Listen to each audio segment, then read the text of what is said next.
এটা নিজের পর্দা না রাইখা জানালা দরজার পর্দা দিছে, এটা উল্টা হয়ে গেল না? আগে মুরব্বীরা কেন ভালো মন্দ বিশ্লেষে, এই তুই কি জানোস আমরা দেখবো।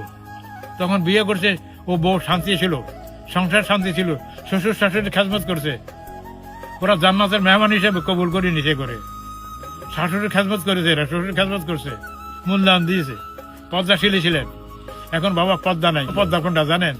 দরজার পর্দা, জানালার পর্দা, কোনো মহিলার পর্দা নাই। দরজার পর্দা আছে, জানালার পর্দা আছে, দামি জানালার দামি পর্দা পর্দা, হ্যাঁ, আছে।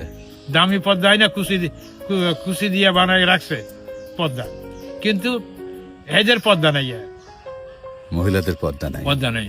যদি মহিলাদের পর্দা থাকতো, যদি দরজা জানালার পর্দা না থাকতো, ওটাই মনে হয় বেস্ট হতো। তাহলে ভালো থাকতো। তাহলে এটা নিজের ভালো পর্দা থাকতো। না রাইখা জানালা দরজার পর্দা দিছে, এটা উল্টা হয়ে গেল না? উল্টা হয়ে গেল। দিব তো তার পর্দা, মাথায় কাপড় না দিয়া শরীর গুদাম করে মানুষকে দেখাইতেছে, তাহলে এরা কি? আচ্ছা, আমি আমি আমি আপনাকে আরেকটু কথা বলি। সেটা হচ্ছে যে আপনার সন্তানরা আপনার সাথে যেটা করেছে, সেটা দেখার পরে মানুষের মধ্যে একটা অন্যরকম অনুভূতি তৈরি হয়েছে। তারা কষ্ট পাচ্ছে, দুঃখ মানুষ পাচ্ছে। কষ্ট পাইয়া কি লাভ হবে? আমার কষ্টতে কেউ জানে না। আমি যে কচুর ব্যথা আছি, কচুর যন্ত্রণা আছি, একমাত্র আমি জানি, আমার আল্লাহ জানে।